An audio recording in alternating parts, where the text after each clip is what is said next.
y a compartir pantalla. ¿Ya?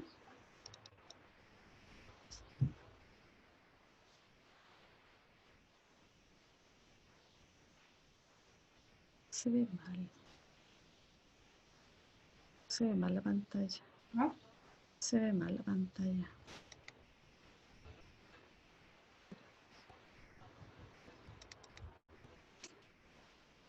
Ahí está. Ahí sí.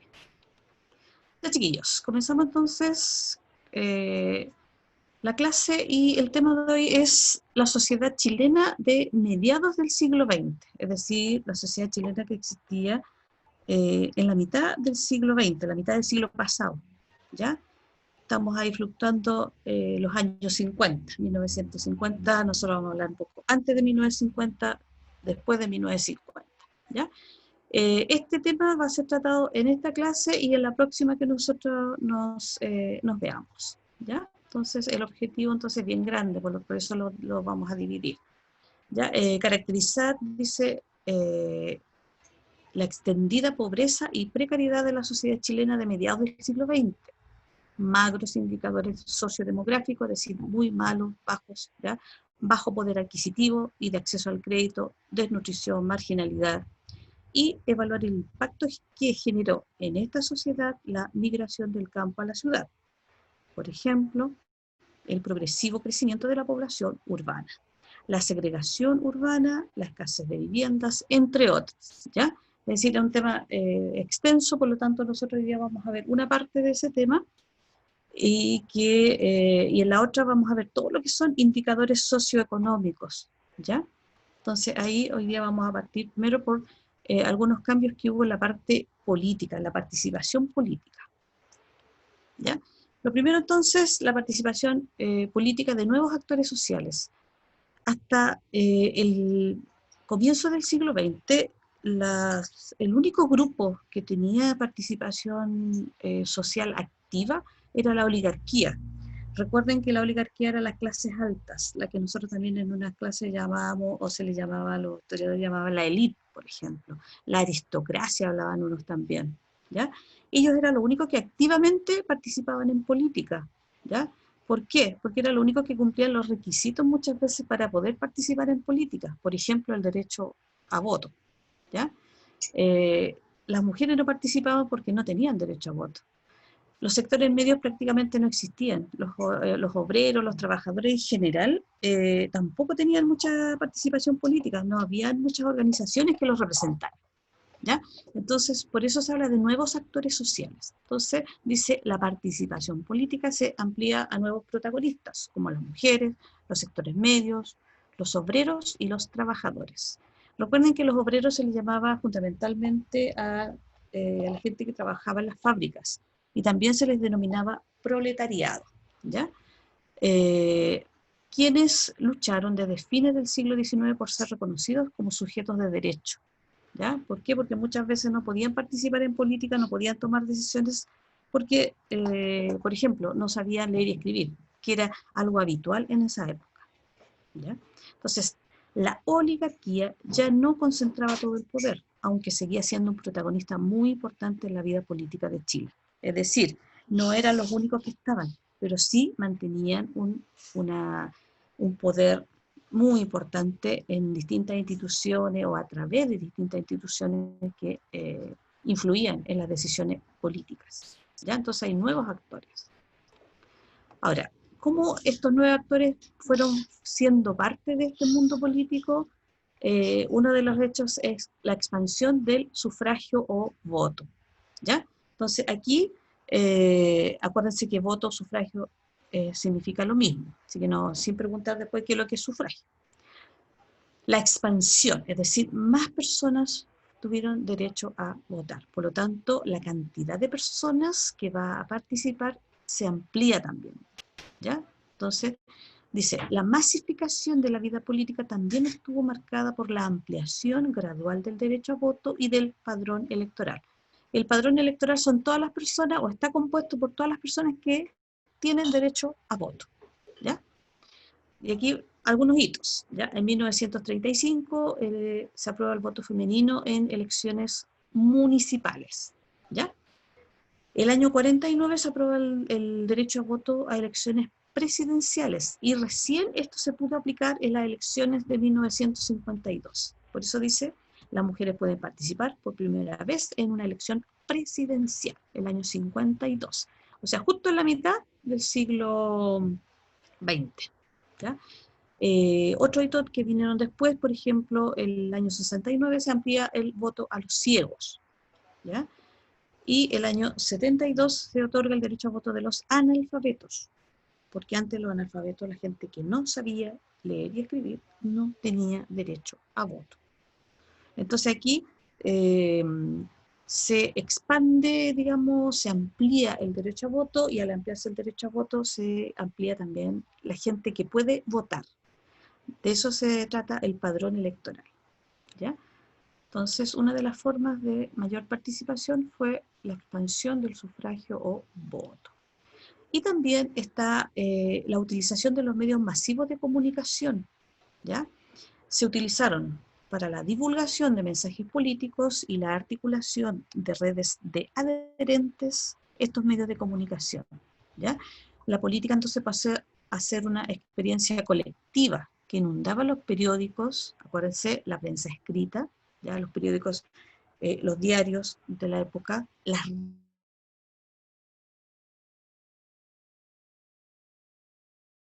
radios, ¿ya? El cine, y posteriormente estaba en Chile por lo menos, recién llegando, y se hizo masiva con el Mundial de Fútbol del año 62. ¿Ya?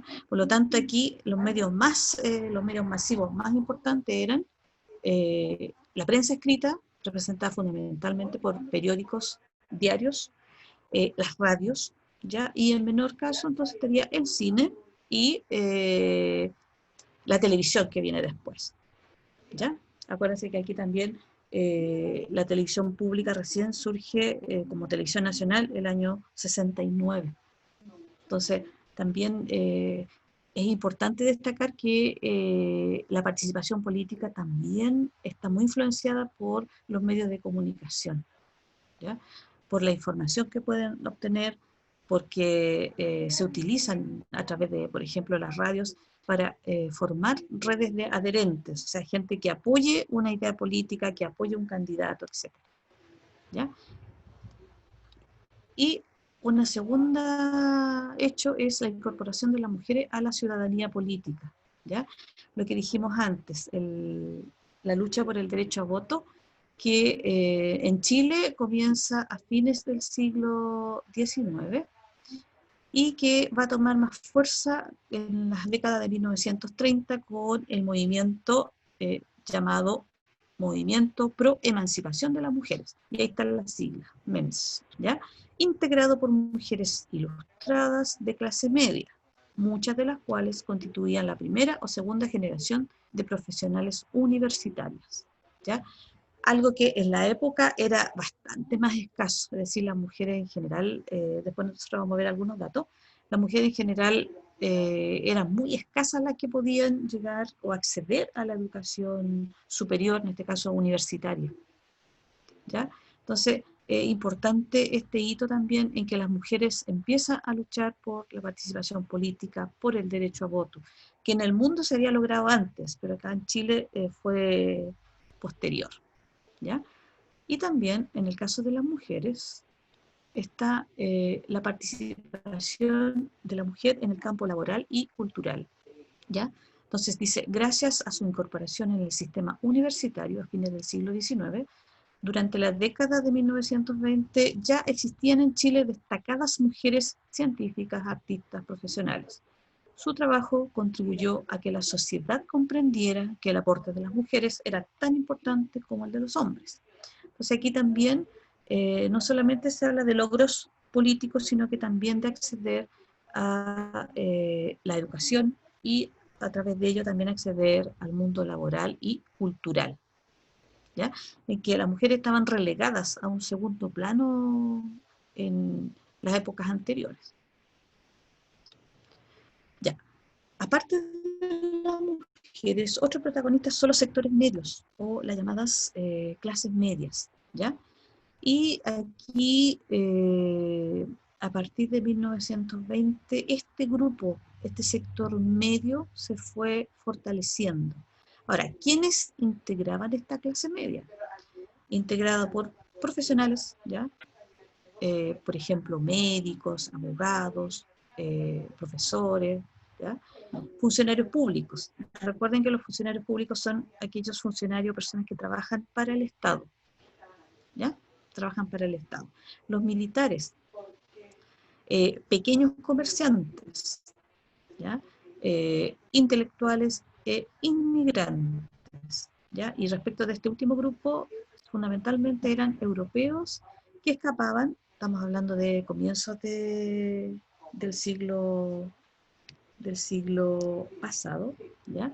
Que escapaban de guerras o de conflictos en su propio continente, problemas económicos, falta de trabajo, falta de expectativas en cuanto a mejorar su calidad de vida. Y muchos europeos viajaron hacia América y acuérdense, bueno, América, los puntos de llegada eran fundamentalmente Estados Unidos, en la costa atlántica estamos hablando, Estados Unidos, Brasil, Argentina. Y muchos de los que llegaban a Argentina pasaban a Chile, ¿ya? Y ahí empieza a llegar una gran cantidad de inmigrantes de origen europeo, ¿m? Italianos, españoles, por ejemplo, ¿ya? Y este sector medio integrado por esta, es bien variada, si ustedes se fijan, son distintos tipos de personas que se dedican a distintas actividades con distinto origen también. Este grupo de los sectores medios va a empezar a tener un mayor protagonismo debido a los siguientes factores. Vamos a ver.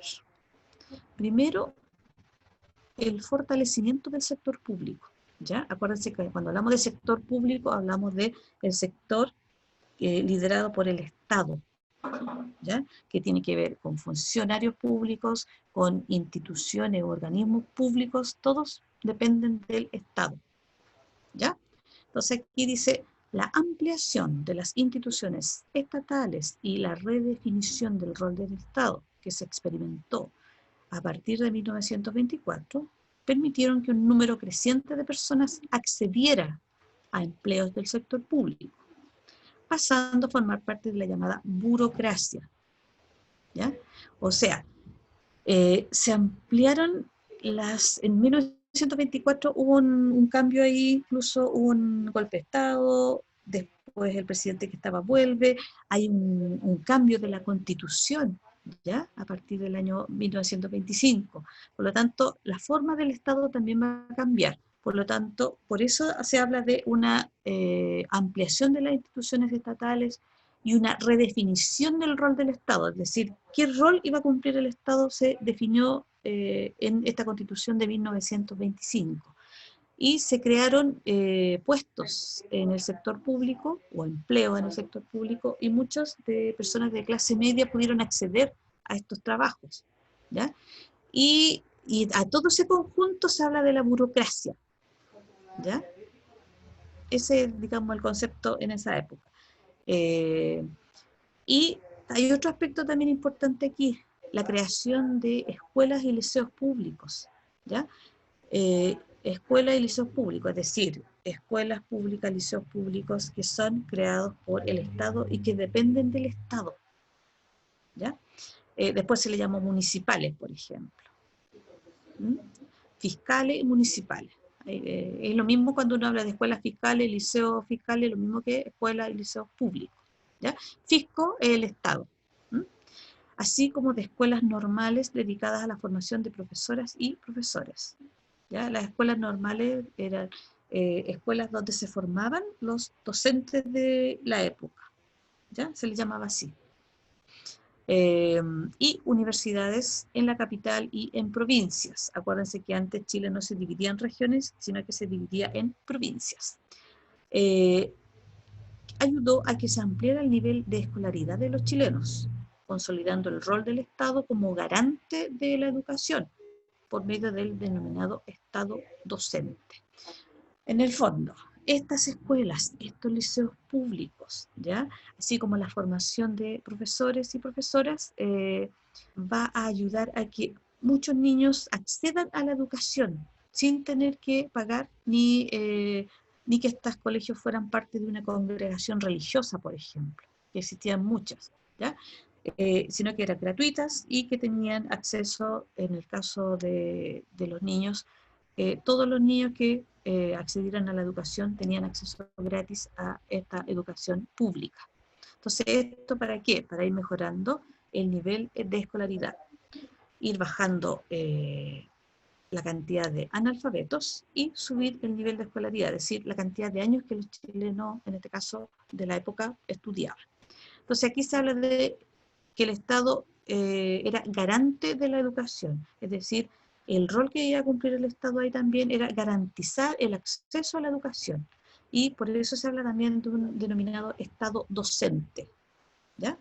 Acuérdense que docente se le llama a los profesores, en este caso tiene que ver con que el Estado garantizaba plenamente el acceso a la educación, y en este caso educación pública, ¿ya? Y por otro lado está el que las clases, los sectores medios accedían también a mayor cantidad de bienes y servicios, ¿ya? Entonces acá dice, con el proceso de industrialización y el rol más activo del Estado en la promoción del bienestar social, la clase media pudo acceder a una mejor educación y salud, lo que les permitió obtener mejores empleos y destacar en ámbitos de la vida cultural como en la creación artística e intelectual. Además, con la creciente urbanización del país, más personas accedieron a tecnologías como la electricidad, el cine, la radio. Recuerden que aquí Chile vive un proceso de industrialización que había comenzado antes con la revolución industrial en el mundo y que en Chile ya como un país ya industrializado comienza en la década de 1930, a finales de la década de 1930, ¿ya? En que acceden los gobiernos del Frente Popular, los gobiernos radicales, y uno de los objetivos era industrializar el país, ¿ya? Entonces el Estado va a crear industrias nacionales, y estas industrias nacionales van a dar más puestos de trabajo, más empleo, y la gente al tener más empleo, mejor remunerados, puede acceder a otro tipo de bienes, ¿ya? La educación, dijimos que también el Estado se preocupó de aumentar la cantidad de establecimientos públicos, ¿ya? Uno de los gobiernos tenía como lema, gobernar es educar, ¿ya? Con Pedro Aguirre Cerda. Entonces, aquí también es importante destacar, todo esto se unió para que la clase media en general pudiera mejorar su condición de vida, y eso también le permitía ser un actor más activo en la política, ¿ya? ¿Por qué? Porque también incluso tenía acceso a una mejor educación, por lo tanto, también ese era un elemento muy importante para poder participar en la vida política. ¿Mm? Y lo otro que es la urbanización. Recuerden que aquí después nosotros vamos a ver algunas cifras de población urbana y rural. Aquí la gente empieza a moverse del campo a la ciudad, en gran cantidad. Y uno dice, la lógica es que uno piense, claro, se van del campo a la ciudad o de los sectores rurales a los urbanos para mejorar su condición de vida. Y esa es, digamos, la principal razón, ¿ya? Mejorar su condición de vida, el acceso a un trabajo, etc. Y estando en la ciudad podían conocer nuevas tecnologías como, por ejemplo, la electricidad, que en esa época todo el país no tenía acceso a la electricidad. El agua potable también, ¿ya? Otros como el cine, la radio, ¿ya? Entonces aquí también, y que tener acceso, aparte de una buena educación, tener acceso a medios de información también es importante para la participación política, ¿ya?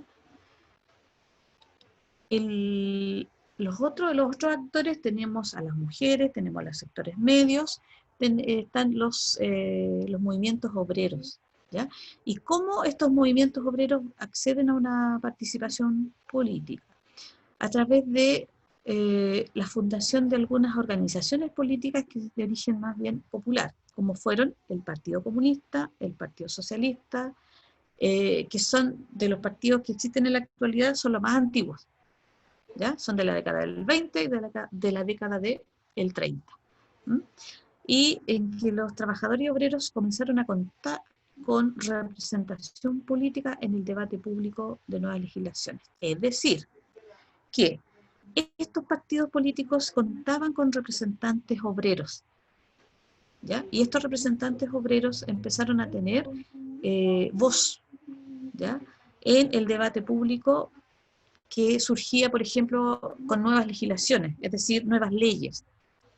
Antes estaban prácticamente invisibilizados, pero estos partidos le dieron la oportunidad a los sectores obreros, ya que ellos, digamos, surgieron como representantes de estos sectores obreros, eh, para representarlos en los debates que iban surgiendo, ya las discusiones que surgían sobre nuevas leyes.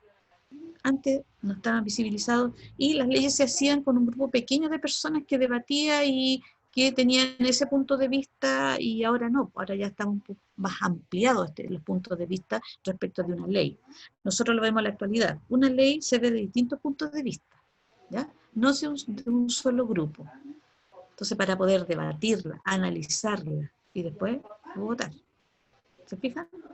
Entonces aquí los sectores del movimiento obrero, una de las formas de participación fueron los partidos políticos, fundamentalmente el Partido Comunista de Chile y el Partido Socialista de Chile. Otras formas fueron las organizaciones laborales y los sindicatos. ¿Ya? Dice, durante la primera mitad del siglo XX, son la Agrupación Nacional de Traficantes, ¿ya?, la ANEF, que todavía existe, la Federación de Educadores de Chile, ahí yo puse algunos ejemplos, el Movimiento Unitario Nacional de Trabajadores, entre otros, ¿ya? Todas las organizaciones sindicales se unifican en 1953 con la Central Única de Trabajadores, la CUT, que también existe en la actualidad, ¿ya?, que agrupó una serie de organizaciones sindicales. Ahora, ¿qué es lo que es un sindicato? Recuerden que un sindicato es una agrupación que se realiza para, fundamentalmente, defender los derechos de los trabajadores y establecer formas de relacionarse con los empleadores o en la época los patrones, ¿ya? Eso es un sindicato, fundamentalmente para defender los derechos de los trabajadores y poder establecer una relación, un vínculo con los empleadores, con los patrones, como se le llamaba en la época, ¿ya? Entonces aquí es bien importante, por ejemplo, la última organización, la Central Única de Trabajadores, que en la actualidad todavía, como les digo, existe y que surge en el año 53, ¿ya? Además, dice, las mujeres obreras se organizaron en movimientos como la Federación Unión Obrera Femenina, es decir, también las mujeres se organizaron desde el punto de vista de las organizaciones sindicales, ¿sí?, para defender sus derechos. Aquí también es bien importante en la parte laboral cómo se hizo este aumento de la participación política por parte de los obreros. Dice, la persecución política de sus dirigentes, la formación de sindicatos legales, los avances en materia de legislación social y el fortalecimiento del Estado significaron un cambio en las condiciones en que se había desarrollado la organización de los trabajadores. En este sentido, un aspecto muy importante fue la legalización de las huelgas, escribí junto, de las huelgas en el Código del Trabajo, ¿ya?, que fue creado en 1931, con lo que se estableció que ningún trabajador podía ser despedido durante una huelga, salvo que destruyera las inmediaciones de su lugar de trabajo o participara en boicots a sus productos, ¿ya? A ver, aquí es bien importante que los trabajadores se organizan en sindicatos, pero también es importante la legislación laboral, o sea, las leyes laborales. Un avance se había logrado en 1924, ¿ya?, en que se habían dictado varias leyes laborales que, por ejemplo, el contrato de trabajo, ¿ya?, que es bien importante porque se trabajaba sin contrato y hay que establecer las condiciones de trabajo. Entonces, todo esto fue de a poco cambiando. Y el cambio más importante es con la creación, la redacción, la publicación del Código del Trabajo. ¿Qué es un código? En este caso, el Código del Trabajo agrupa en un documento, ¿ya?, todas las leyes que tienen que ver con el trabajo, así como hay Código de Comercio, ¿ya?, en que en el Código de Comercio se agrupan todas las leyes que tienen que ver o relacionadas con el comercio. ¿Mm? Entonces aquí van cambiando también las formas en que actúan los sindicatos, las agrupaciones laborales en defensa de los derechos de los trabajadores. Antes se podía despedir porque alguien o un grupo hacía una huelga. Acuérdense la palabra boicot, es decir, hacer alguna actividad en contra de la empresa en la que la persona estaba trabajando, ¿ya? Y además, dice, se crearon juntas de conciliación y arbitraje como mecanismo para solucionar los conflictos entre trabajadores y empleadores. Es decir, había una instancia en que tanto los trabajadores como los empleadores o patrones se sentaban a conversar la situación, a negociar, a ponerse de acuerdo, ¿ya? Por eso se habla de conciliación y arbitraje. ¿Mm? Entonces, aquí para solucionar los problemas entre trabajadores y empleadores, ¿ya? Entonces, tenemos que hay nuevos actores sociales, las mujeres, los sectores medios, los trabajadores, los obreros, ¿ya? Aquí hay algunas imágenes y alguna información también, que las mujeres en el siglo XX, la primera mitad del siglo XX fundamentalmente, dice, muy pocas asistían a la universidad y acceder a la cultura siempre y cuando su situación económica lo permitiera. La mayoría pertenecía a la élite social, es decir, la mayoría que tenía acceso a la universidad, a la cultura, estaba en la llamada élite o la oligarquía, ¿ya? Y empiezan a surgir formas de organización femenina, y varias de ellas, por ejemplo, aquí dice, las primeras organizaciones femeninas fueron los centros femeninos, en 1913 en Iquique, y el Club Social de Señoras, en 1915 en Santiago. ¿Para qué se reunían? Dice, el principal motivo de lucha fue mejorar el acceso a la educación y posteriormente al sufragio y participación política. Es decir, aquí ya las mujeres se empezaron, mire, el voto lo lograron, se logró, como dijimos, para las elecciones municipales y después presidenciales a mediados del siglo pasado, pero ya a comienzos de ese siglo ya habían grupos de mujeres que estaban luchando por un acceso, mejorar el acceso a la educación y el derecho a voto y la participación política, ¿ya? Aquí también aparece alguna información en que la mujer se va a incorporar a la vida pública a través de el mercado laboral, ya la mayor parte de las mujeres, por ejemplo, trabajaban en sectores como la educación primaria, secundaria, ya también en actividades en la industria manufacturera, fundamentalmente la industria textil, que aparece, hay una imagen ahí donde hay unos conos de hilos, en el lado izquierdo de ustedes, al mirar. Muchas mujeres trabajaban en fábricas, sobre todo en industria textil, pero también habían servicios, como la empleada doméstica, las lavanderas, en los hospitales también, ¿ya?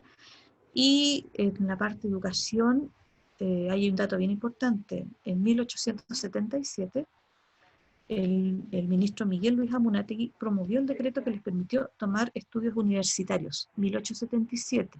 ¿Ya? Recién ahí la mujer pudo acceder a la educación universitaria, pero con condiciones. Siempre tenía que ir acompañada de otra persona, porque no podía andar sola. ¿Ya? Entonces aquí, ¿y quiénes podían hacer eso? Fundamentalmente las personas que pertenecían a la aristocracia. El voto femenino. ¿Ya? ¿Cuándo se aprobó el voto femenino para elecciones, en este caso, presidenciales el año 40? Y aquí las mujeres entonces por primera vez pueden participar el año 1952. La primera elección que participan las mujeres en ese año, ¿ya? Ese año es presidente Carlos Ibáñez del Campo, en segunda presidencia de Carlos Ibáñez del Campo. Ya. Y la educación pública, un elemento bien importante que va a permitir que los sectores medios y las mujeres puedan acceder a una mejor educación, escolarización, y esto también para mejorar su calidad de vida, su forma de participación también política. ¿Ya? Acá dice, gracias a la acción del Estado, durante la primera mitad del siglo XX aumentó la escolarización, sobre todo a nivel primario, y se redujo el analfabetismo. ¿Ya? El año 1927 se crea el Ministerio de Educación Pública. Y van a surgir después, vamos a ver, algunas universidades también, que algunas ya habían surgido antes, pero van a empezar a surgir otras universidades que van a aumentar esta cobertura de educación superior. Aquí hay imágenes también entonces de los primeros años del siglo XX. ¿Ya? Aquí porcentaje de alfabetismo. ¿Ya? Alfabetismo son las personas que saben leer y escribir. Alfabetismo. Parece que analfabetos son los que no saben. Alfabetismo. Si uno ve aquí, las personas que saben leer y escribir, aparece ahí en el total en la línea de color rojo y hombres color azul, mujeres de color verde. Si nosotros miramos, en 1907, solamente el 40% aproximadamente de la población sabía leer y escribir. 40%, ¿ya? O sea, menos de la mitad. Si nosotros nos acercamos hacia 2002, ya y son índices actuales, 95-96% de la población sí sabe leer y escribir. Y eso es un avance, obviamente, para todo lo que implica los beneficios que trae la educación, y partiendo por la base de saber leer y escribir. Ahora, en la educación superior ya existían las universidades, por ejemplo, la de Chile, que es pública, y una privada que es la Universidad Católica, ya que son las más antiguas. Y después empiezan a surgir universidades como la de Concepción, la Técnica Federico Santa María, la Católica de Valparaíso, que también tienen financiamiento. Por ejemplo, la de Concepción es pública, pero la Federico Santa María, la Técnica Federico Santa María y la Católica son de financiamiento privado. ¿Ya? Entonces ahí empiezan a haber los dos tipos de educación superior. Y ya surgen después otras instituciones dedicadas al estudio de la educación superior, y el año 47 fue creada la segunda universidad pública del país, que fue la Universidad Técnica del Estado, que hoy día es la USACH, ¿ya? La Universidad de Santiago. Entonces ahí ya, y muchas de las son de educación pública, en este caso son universidades públicas, ¿ya? Que son del Estado. Ya. Y también tenemos acá, en cuanto a los trabajadores, ya el mercado laboral, relacionado con la esperanza de vida. La esperanza de vida son los años que se proyecta de vida a una persona según la época en que nace. ¿Ya? Si nosotros vemos el gráfico, aparecen los años y la esperanza de vida en 1900, 1920 era la esperanza de vida, es un promedio, ¿ya? Era de 30 años. O sea, las personas vivían más o menos 30 años. Es un promedio, algunos vivían menos, otros vivían más, ¿ya? Y en la actualidad, aquí aparece 76 años como promedio. Las mujeres en general superan los 80 en la actualidad, ¿ya? Los hombres un poco menos. Pero ¿esto por qué? Porque pensemos en la época, la edad de los trabajadores, ¿ya? Entonces, ¿qué es lo que pasaba? La mayor parte de los jóvenes participaba del mercado laboral, y prácticamente el 80% de los trabajadores activos eran hombres, ¿ya? Entonces, ¿por qué? En este caso, los jóvenes trabajaban. ¿Por qué? Porque las personas vivían menos tiempo. Por lo tanto, había una vida laboral más corta, por decirlo de alguna manera. ¿Ya? Si uno lo ve ahora, no, ahora la ley establece ciertas edades para los hombres, edades para las mujeres. Si uno quiere, trabaja más, pero la ley establece el tope de jubilación o la edad de jubilación para las mujeres en la actualidad 60 años y en el caso de los hombres 65. ¿Ya? Entonces, es distinta la época. Por eso quería que vieran este gráfico para que pudieran más o menos ver cómo vivía la gente en esa época. Y el promedio, 30 años. ¿Ya? Es muy, muy bajito. ¿Ya? Acuérdense que es un promedio. Un promedio significa lo que dije antes, que hay personas que viven más y otras viven mucho menos. ¿Ya?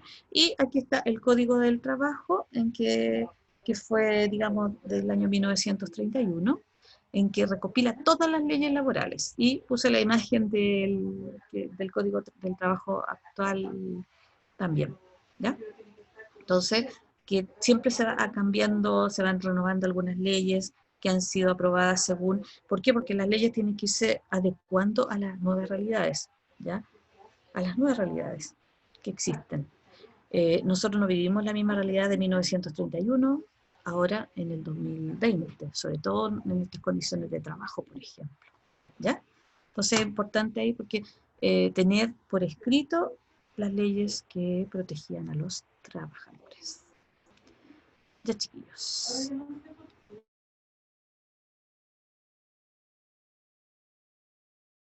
Entonces vamos a dejar de compartir. Ya. Dudas, consultas, aportes.